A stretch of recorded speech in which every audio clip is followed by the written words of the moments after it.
1890년대 후반에 강화도에 북단 홍의마을이라는 데가 있었습니다. 이 홍의마을에 복음이 들어와서 홍의교회라는 교회가 세워졌어요. 그런데 재미있는 사실은 이 교회의 성도님들의 이름이 좀 독특했습니다. 성도님들의 이름에 모두가 뒤에 끝자가 한 일자로 끝나는 거예요. 예를 들자면 이런 것이었습니다. 박능일, 권신일, 김경일, 종순일, 주광일, 장량일.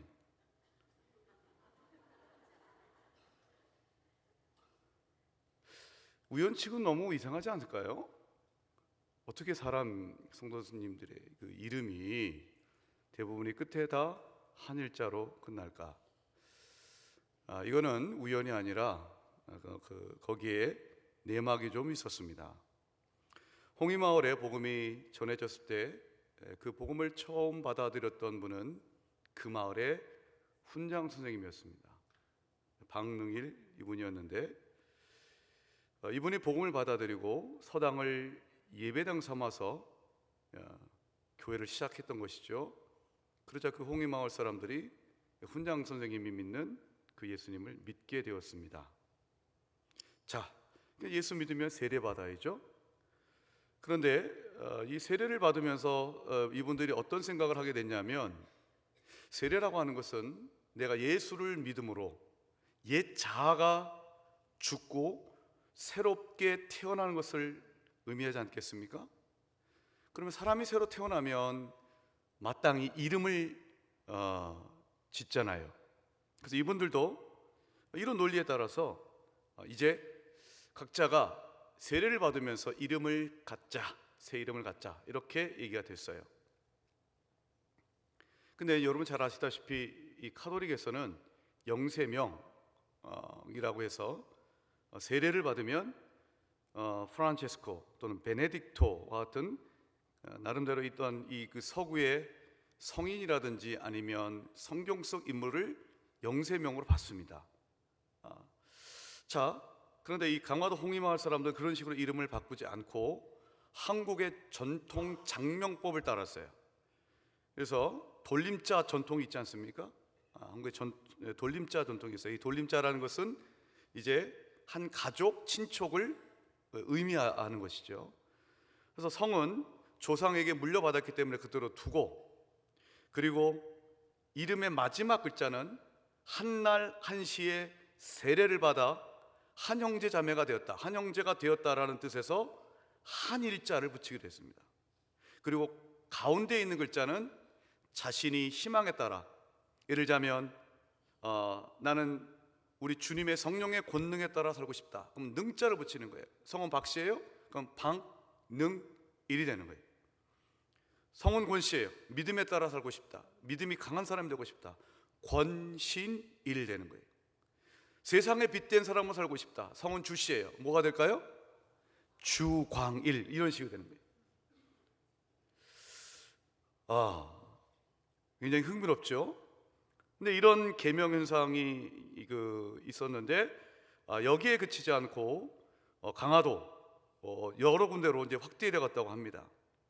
예를 들자면 교동섬에서는 이제 돌림자를 믿을 신자를 넣었어요. 믿을 신자. 예를 들자면 이런 것입니다. 방달신, 서한신, 황여신. 그래서 성은 그대로 받지만 돌림자를 믿을 신자를 써서 하기도 했었습니다. 그리고 심지어는 이분들은 족보에도 자신의 새 이름을 올렸어요. 어떤 반응이 있었을까요? 문중 식구들로부터 못 배운 놈이라고 얘기를 하겠죠. 어떻게 부모가 물려준 이름을 버리고 예수고 믿더니, 예수 귀신 믿더니 저렇게 새로운 이름을 가지고 족보에 올린다라고 손가락질 당했습니다. 학렬을 무시하고 같은 돌림자를 쓴다는 것도 유교식 사고방식에서는 있을 수가 없는 일이었습니다. 자, 이렇게 한일자가 되었든 믿을 신자가 되었든 이 모든 것들은 무엇을 의미하는 것일까요? 바로 이것은 자신들이 예수를 믿음으로 말미암아 변화되었고 교회 성도들과 이제는 주 안에서 한 식구가 되었다는 일체감을 표시하는 것이었습니다. 일체감. 나는 새롭게 변화되었다. 나는 그리고 함께 예수를 믿는 자들과 한 교회의 성도들과 한 몸, 한 뜻이다 라고 하는 것을 표시하고 있는 것입니다. 그런 것을 이름을 새롭게 지음으로써 그런 믿음을, 마음을 표현했던 것이죠. 어떠십니까 여러분? 한국교회에 이런 전통이 있었습니다. 이런 사례가 있었습니다. 참 감동적이지 않습니까? 이름을 바꿔가면서까지 내 믿음을 이야기하고 내 이름을 통하여서 교회의 일체감을 과시했던 이런 우리 조상들의 모습은 오늘 이 시대에 여러 가지 이유로 말미암아 찢기고 갈라진 한국교회의 현실에 많은 시사점을 준다라고 생각을 합니다. 오늘 본문을 보면 초대 예루살렘 교회의 모습에 대해서 이렇게 얘기합니다. 우리 32절 같이 한번 읽어보도록 하겠습니다. 32절 함께 읽겠습니다.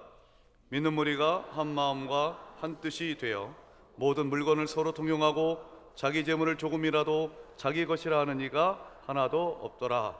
자, 믿는 무리가 한 마음과 한 뜻이 되었다라고 했어요. 한 마음과 한 뜻. 이때 뜻이라고 하는 말에 원어 푸시케라고 하는 이 단어는 생명이란 뜻이에요. 목숨이란 뜻이에요. 사람이 자기 목숨을 잃어버리고 천하를 얻은 날들 무슨 소용이 있겠느냐라고 할 때 사용되는 단어예요. 그러니까 한 마음 그리고 한 생명, 한 목숨이라는 거예요. 그만큼 초대 예루살렘 교회는 한 마음 한 뜻이 되었습니다. 어느 정도까지요? 물건을 서로 통용하면서 자기 재물을 자기 것이라고 주장하지 않을 만큼 서로 하나가 되었다라고 합니다. 여러분, 사람은 근본적으로 자기 거 챙기잖아요. 자기 거 챙겨요. 이기적인 것은 둘째치고 기본적으로 내 것이라고 하는 것을 챙기는 것이 사람의 마음입니다. 그런데 초대 예루살렘 교회는 어떻게 됐는지 자기 재물을 조금이라도 자기 것이라고 주장하는 이가 없을 만큼 한 마음 한 뜻이 되었다고 합니다. 심지어 34, 35절을 보면 서로 물건을 통용하는 그런 사례를 이렇게 얘기합니다. 34, 35절 한번 읽어보겠습니다. 시작. 그 중에 가난한 사람이 없으니 이는 밭과 집 있는 자는 팔아 그 판 것의 값을 가져다가 사도들의 발 앞에 두매 그들이 각 사람의 필요를 따라 나누어 줌이라. 여기서 한 마음 한 뜻 된 것이 그저 말로만 되는 것이 아니라 서로의 물질적 구체적인 삶의 모습을 살아갈 때 하나 되는 것을 보여줍니다. 어느 정도까지냐 하면 이제 어떤 가난한 자들이 있으면 좀 여유 있는 분들이 자기 갖고 있는 재산을 팔아서 사도들에게 낸 거예요. 요즘식으로 하면 교회에 낸 거예요. 요즘식으로 하면 궁일원금을 낸 거예요. 그렇다고 해서 오해하지 마십시오. 예수 믿자마자 초대 예루살렘 교회 모든 성도들이 가운데서 부자들이 자기의 전 재산을 다 팔아가지고 일시에 처분해서 교회에 바쳤다라고 말할 수는 없습니다. 물론 그 중에는 그렇게 하신 분들도 있을 수는 있을 거예요. 그러나 그렇지 않아요. 그런 것은 성경이 증거하고 있어요. 여기서 팔아라고 하는 단어라고 하는 것은 과거의 지속적 반복적 행동이니까 한 번에 다 끝낸 게 아니에요. 그러니까 필요가 있으면 누군가 교회에 어려움이 있다라고 하면 어떤 분이 감동을 받아서 좀 여유 있는 분들이 내놓는 거예요. 실제로 우리가 오순절 성령 강림 사건이 있었던 마가의 다락방, 그 마가의 다락방을 소유하고 있었던 사람은 마가라는 요한의 어머니 마리아의 집이에요. 그러니까 그 사람은 자기의 재산을 집을 소유하고 있으면서 다락방을 교회의 집회 장소로 내놓아 주었던 사람이었어요. 자, 이런 점에서 소위 제도적 장치에 의해서 강제로 재산을 분배했던 공산주의와 초대 예루살렘 교회는 확연히 다른 것을 볼 수가 있습니다. 자, 어쨌든지 간에 중요한 것은 이들이 교회 안에 어려운 문제가 생기면 그것이 물질적인 문제든 어떤 문제든지 간에 모든 사람들이 그것에 적극적으로 대처하고 함께 내 문제로 생각하며 아파하는 사람을 위로하고 어려운 사람을 도와가자는 이런 일들이 있었다는 것입니다. 여러분, 교회는 하나가 되어야 하리라 믿습니다. 사도신경을 보면 사도신경이 우리가 새벽 기도회 때 그리고 또 주일 예배 때 우리가 신앙 고백을 하는데 이게 나름대로 구조가 있어요. 맨 처음에 삼위일체 하나님에 대한 고백이에요. 제가 지난 금요 성령 집회 때도 말씀드렸어요. 맨 처음에 성부 하나님에 대한 고백이죠. 나는 전능하신 아버지 하나님, 우주의 천지 창조주를 믿습니다. 그 다음은 그의 유일하신 아들, 즉 성자 하나님에 대한 고백이에요. 그 다음에 나는 성령을 믿사오며, 성령에 대한 고백이에요. 성부, 성자, 성령 했어요. 자, 나는 성령을 믿사오며, 그 다음 뭐죠? 네? 거룩한 공교회와 성도의 교제 나오죠? 이게 이제 교회론이에요. 이게 교회가 뭔지를 고백하는 거예요. 교회란 뭔가? 교회란 거룩하다. 교회는 공교회다. 공이라고 하는 말은 넓을 공자를 씁니다. 보편적이라는 뜻입니다. 교회에 대해서 사도신경은 거룩한 교회요, 공교회요, 보편적 교회라고 얘기를 해요. 왜 교회가 거룩할까요? 예수 그리스도의 피로 정결케 되었기 때문입니다. 왜 교회가 거룩할까요? 우리가 거룩한 삶을 살았어입니까? 아닙니다. 성령이 부어졌기 때문입니다. 왜 교회는 보편적일까요? 보편적이란 말은 이런 것입니다. 아프리카에 있는 교회와 한국에 있는 교회가 전혀 다르지 않습니다. 문화적인 차이가 있다 할지라도 교회 본질은 같습니다. 19세기 교회와 지금 21세기 한국 교회가 다르지 않습니다. 교회의 본질은 같습니다. 우리 안양제일교회가 86년 됐습니다. 86년 전의 교회와 지금의 모습이 달라졌습니다. 사부 오부 예배는 과거에는 생각하지 못했을 것입니다. 그러나 교회의 본질은 같습니다. 이게 보편성입니다. 더 나아가서 교회라고 하는 건 뭘까요? 보편성이라는 것은 이런 것이죠. 우리 안양제일교회는 특정 지역의 사람만 들어와. 말이 안 되죠. 어떤 교회는 어떤 특정의 우리 한국 지역의 특정 지역, 전라도 혹은 경상도 사람만 들어올 수 있다 라고 하면 그게 교회가 있습니까? 아닙니다. 교회란 누구든지 들어올 수 있어야 되는 것입니다. 어떤 교회가 만약에 남자만 들어올 수 있다고 한다면 그 교회가 과연 교회가 있습니까? 아닙니다.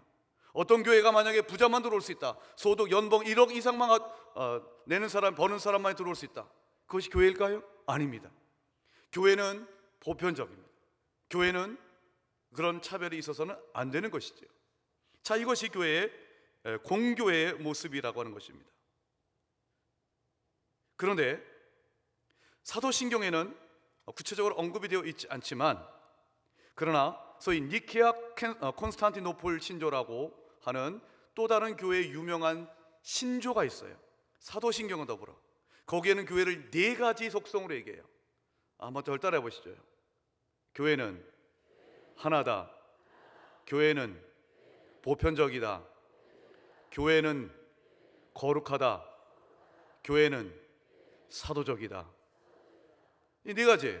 교회는 하나다, 보편적이다, 뭐죠 그 다음에? 거룩하다. 역시 여러분들이 저보다 머리가 좋으시군요. 네 번째, 사도적이다. 이게 네 가지가 소위 니케아 콘스탄티노플 신조에 나오는 교회의 속성에 관한 거예요. 교회의 속성. 자, 교회는 하나래요. 교회는 하나랍니다. 여러분, 이것은 교회는 하나의 모습을 늘 보여주는 것이 아니라 교회는 언제나 분열되어 있었습니다. 갈등이 있었어요. 초대 예루살렘 교회예요. 갈등이 있었습니다. 분열이 있었습니다. 어려움이 있었습니다. 그럼 나중에 사도행전 15장을 읽어보시면 초대 예루살렘 교회와 수리 안디옥 교회 간에 분쟁이 있었습니다. 이유가 뭘까요? 오직 예수를 믿는 믿음으로만 구원을 받느냐? 아니면 예수도 믿고 모세의 율법을 지켜야만 하느냐? 이 문제 가지고 논쟁이 있었습니다. 로마서를 보십시오. 로마서 14, 15장을 보면 믿음이 강한 자와 연약한 자가 나옵니다. 거기서 믿음이 강한 자는 무엇입니까?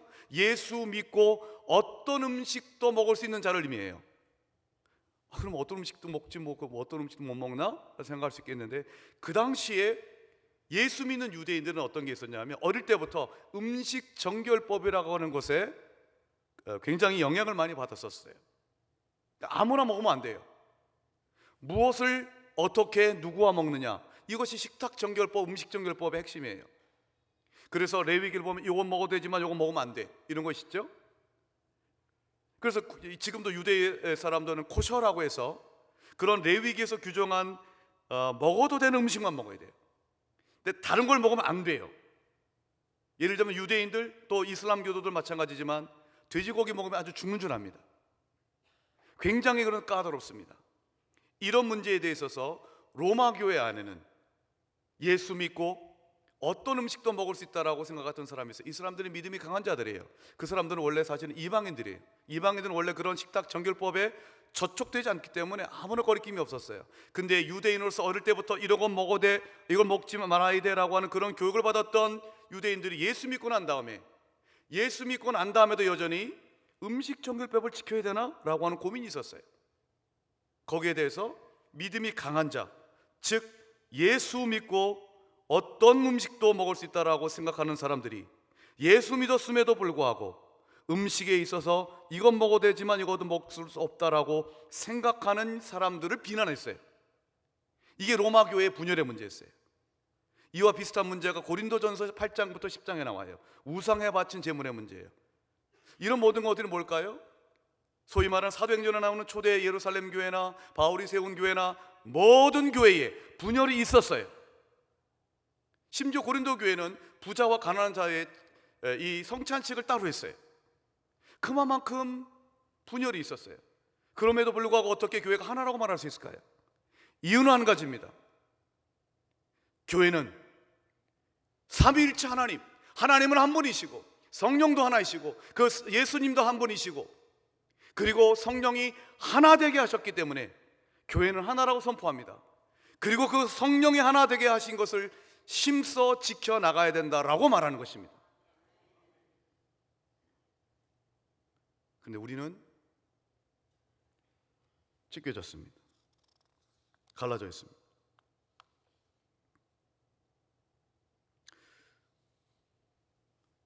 어떤 책에서 읽은 내용인데 이게 진짜일까? 라는 생각은 들어요. 김장 때문에 두 조각이 나는 교회가 있답니다. 김장철이 되어서 여전도회에서 회원들이 모여 김장능이라는데 씩씩하고 노련한 여전도회 회장님 주도로 김장을 담고 있었어요. 서로 깔깔깔깔 웃으면서 얘기도 하면서 담소도 하면서 정말 즐거운 옛날 우리 아낙네들이 우물가에서 또는 시내가에서 빨래하면서 담소를 나눴던 그런 것과 비슷한 풍경이 있었어요. 그런데 문제는 신나게 김장 담그기를 하다가 회장님이 김장 맛을 보니까 약간 좀 간이 싱거웠던 것 같아. 조금 더 소금을 좀 넣자 라고 얘기하니까 총무 집사님은 맛을 보니 그 정도면 됐다라고 다른 의견을 내놓았어요. 그러니까 회장이 자기 말에 동의하지 않고 반론을 펴는 이 총무의 말이 좀 고깝게 들렸던 것 같아요. 조금 무시당한 것 같기도 하고.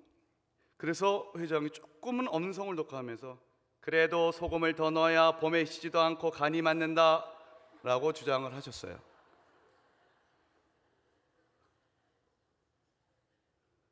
근데 총무가 좀 대충 회장님이 그러니까 또 나이가 좀 많으신 분은 그냥 그럽시다 그랬으면 될 것 같은데 이분이 확실한 주관이 있으셔서 내 입에는 맞는다 라고 얘기를 우겼어요.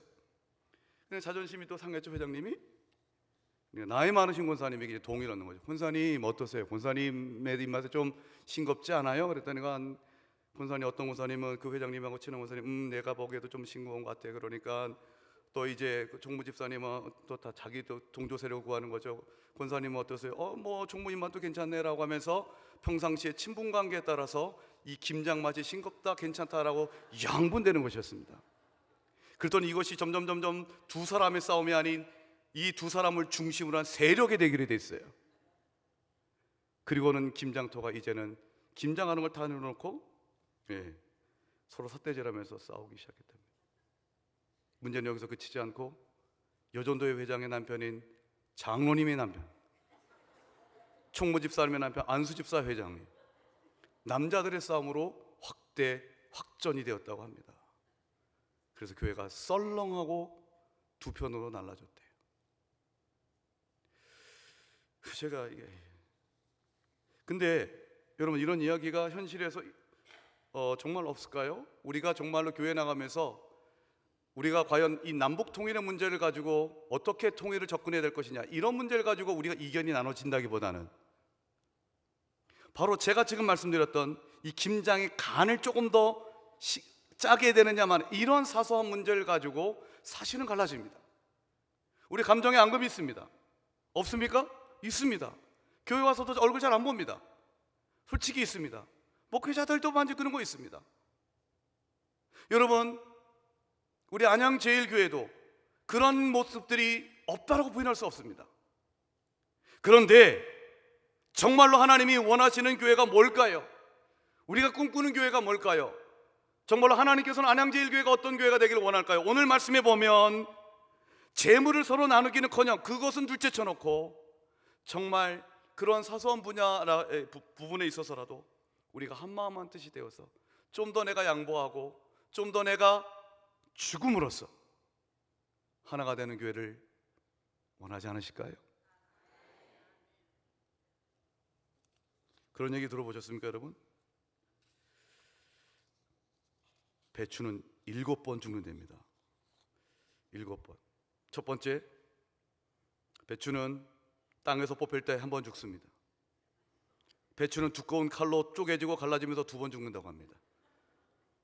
배추는 짜디짠 소금물에 절여지면서 3번 죽고, 그리고 매운 고춧가루와 새우젓 같은 지독한 양념에 버무리면서 4번 죽습니다. 그리고 어두운 단지에 속에 묻히며 5번째 죽고, 오랜만에 바깥 세상으로 나오는가 싶더니 다시 도마 위에 칼로 조각조각 찢어지면서 6번째 죽고, 마지막에는 사람의 입속으로 들어가서 작은 짚어보면서 7번째 죽는다고 합니다.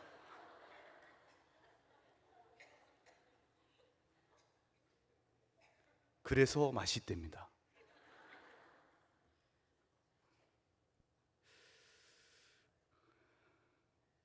유머 있지요?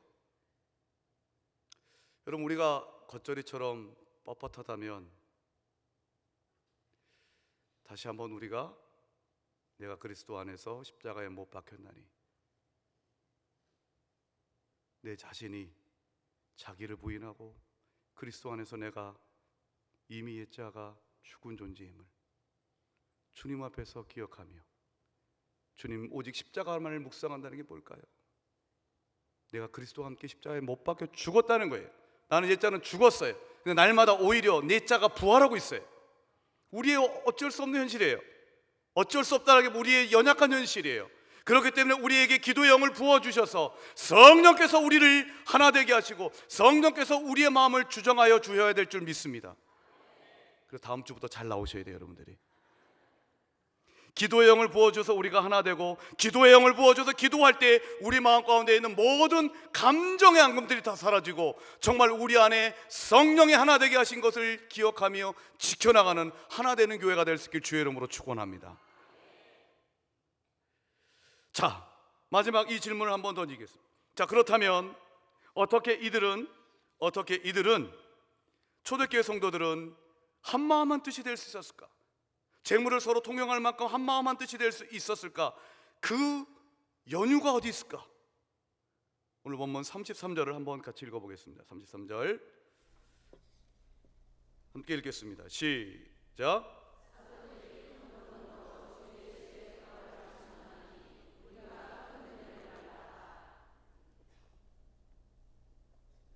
거기 보면 큰 은혜를 받아, 거기 한번 좀 주목 좀 해보세요. 여기서 큰 은혜 할 때 큰 자는 메갈레란 말이에요. 메갈레란 단어인데, 여러분 우리말에도 메가, 1메가, 2메가, 3메가 이런 거 들어보셨죠? 그렇죠? 네, 메가베스, 메가톤급, 그 메가예요. 큰 은혜, 그건 메가톤급 은혜라는 거예요. 큰 은혜를 받았어요. 그러니까 은혜를 받되 큰 은혜를 받았기 때문에 은혜 받으니까 내 마음 가운데 있는 내 것이라고 주장하고 싶은 나의 인간의 가장 기본적인 욕구까지도 극복할 수 있었던 것입니다. 하나님의 은혜가 임하지 않으면 어떻게 우리 이기전 심성을 우리가 이길 수 있겠습니까? 성도 여러분, 은혜 받을 수 있길 주의 이름으로 축복합니다.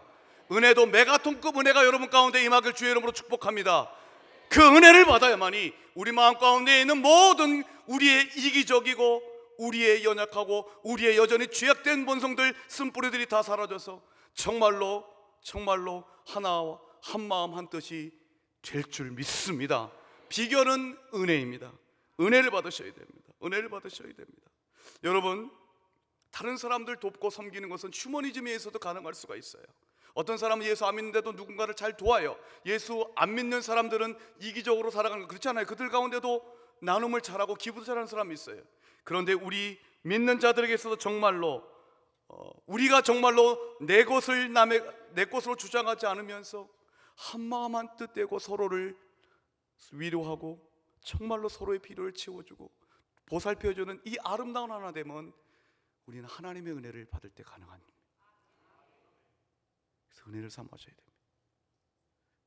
휴머니즘이 아닌 공산주의적 체제에 의한 강제 배분이 아닌 하나님의 은혜를 받아서 자발적으로 서로를 섬기고 나누는 이것이 성서적이라고 믿습니다. 자, 그러면 그들은 어떻게 큰 은혜를 받았나? 33절 다시 한번 봐보세요. 33절 한번 같이 한번 읽어보겠습니다. 시작. 사도들이 큰 권능으로 주 예수의 부활을 증언하니 무리가 큰 은혜를.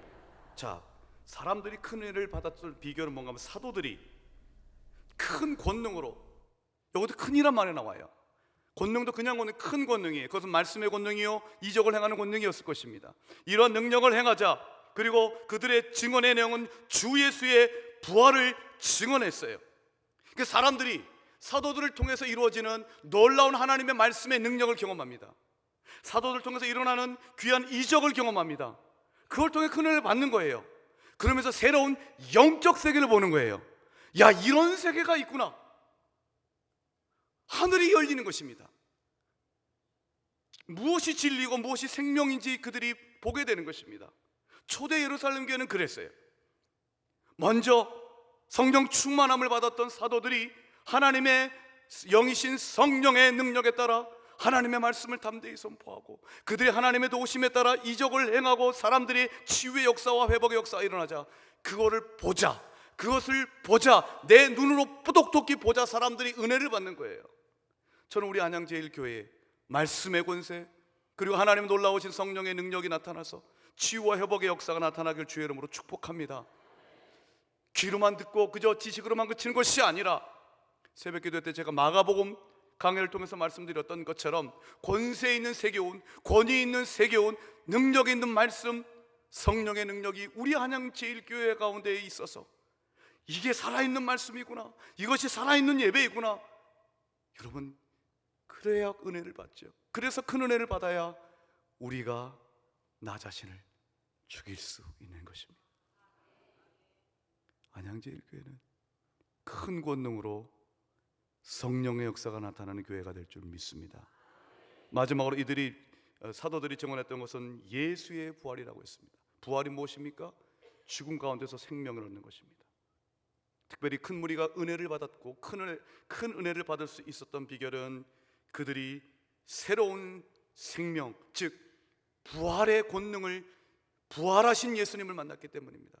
죽음에서 다시금 부활하신 그 주님을 그들이 만나고 그 부활의 능력, 생명의 영이신 성령을 경험했기 때문입니다. 여러분, 오늘 보면 우리가 읽은 35절 다음에 36, 37절이 무엇인가 하면 우리가 잘 아는 바나바에 대해서 나와요. 바나바는 어떻게 소개되고 있냐면 그는 레위 족속이었다라고 얘기합니다. 그리고 그가 사도들에게 자기가 판 이 그 밭을 팔아서 그 값을 사도들 앞에 내놓았다 그랬어요. 이게 바나바 그랬던 사람이에요. 그런데 학자들이 이런 질문을 던지기 시작했어요. 이상한데? 바나바는 레위 족속이라는데 레위 족속은 토지를 가질 수가 없었는데 구약에 어떻게 그가 토지를 가질 수 있었지? 그래서 여기에 대해서 학자들의 의견이 좀 분분해요. 첫 번째 학자는 이런 의견이에요. 구약 시대에는 레위인은 땅을 소유하지 못했는데 신약 시대에는 소유할 수 있었다라고 보는 학자가 있어요. 그런데 저는 후자적 다음 의견이 좀 더 공감이 됐어요. 아니다. 구약 시대나 신약 시대나 레위인들은 여전히 자기가 자기 소유에서 땅을 가질 수가 없었다. 그것만큼 확실하다. 그러면 이 사람이 그가 갖고 있었던 그 밭은 무엇인가? 어떤 학자가 이렇게 얘기합니다. 레위인도 가질 수 있는 한 가지 재산이 있었다. 그것은 자기가 죽으면 묻힐 무덤이었다. 그래서 어떤 학자는 이렇게 얘기해요. 이 사람이 팔았던 이 밭이라고 하는 것은 자기가 죽으면 묻힐, 자기 시신이, 정확히 말하면 그 당시 이스라엘에는 동굴에 안치하는 거였어요. 그 동굴을 포함하고 있는 밭, 그 땅을 팔았다라고 해석하는 학자가 있어요. 제가 그 해석을 보고 너무나도 큰 감동을 받았습니다. 그것이 정확한 팩트인지 아닌지는 확인할 길이 없어요. 왜냐하면 여기에 대한 학자들이 이렇게 분분하기 때문입니다. 그러나 만약에 그 학자의 주장이 사실이라면 어떻게 바나바는 자기가 죽으면 자기의 시신이 묻힐 그 동굴이 있는 그 밭, 그 땅을 팔아서 교회에 낼 수 있었을까? 도대체 어떻게 그게 가능했을까? 나라면 그거 하나만큼은 간직할 텐데. 저는 그것이 부활에 대한 소망과 확신이 있었기 때문이라고 믿습니다. 여러분, 주 예수의 부활을 증언하자. 사람들이 나의 이제 더 이상 죽음의 문제가 아니라 정말로 새 생명으로 다시금 우리 가운데에 부활의 역사가 일어날 것을 확신하면서 주님 앞에 온전히 나의 모든 것까지도 바칠 수 있는 사람으로 변화됐다는 것이죠. 여러분, 바나바의 사례는 무엇을 보여줄까요? 이것은 정말로 우리에게 부활에 대한 확신을 갖고 있는 사람은 이 세상에 있는 그 어떤 것에 미련을 갖지 않고 내가 갖고 있는 모든 것, 나의 몸뚱아리까지도 하나님 앞에 바치는 진실된 하나님의 믿음의 사람으로 살아갈 수 있음을 보여주는 것이라고 생각합니다. 오늘 이 자리에서 혹시 이 말씀을 오해하지 마십시오. 저는 이 말씀이 부활에 대한 믿음이 얼마만큼 우리의 이기심을, 세상에 대한 욕심을 극복할 수 있는지를 말씀드리려고 하는 것입니다. 성도 여러분, 부활을 확신하십니까? 그 부활을 확신한다는 게 뭘까요? 정말 내가 새로운 생명으로 다시 하나님께서 주시는 영적인 몸을 입을 것을 확신한다면 이 세상의 욕심, 썩어 없어질 육신의 욕망과 이상의 자랑과 안목의 정욕을 위해서 살아가는 존재가 아니라 내 마음에 편키 위해서 다른 사람을 시기하고 질투하는 것이 아니라 정말로 온전히 부활을 확신하며 생명의 영이신 성령의 역사에 따라 온전히 나의 모든 것을 하나님의 영광을 위해서 살아가는 사람, 그것이 부활의 확신 갖고 살아가는 자라고 믿습니다. 우리 안양제일교회 모든 성도님들이 바로 이와 같이 부활의 확신을 가지고 주 예수의 권능대로 살아가고 그 권능에 따라 큰 은혜를 받아서 한마음 한뜻으로 정말 주님 보시기에 아름답고 귀한 교회를 이루어가기를 주의 이름으로 축원드립니다.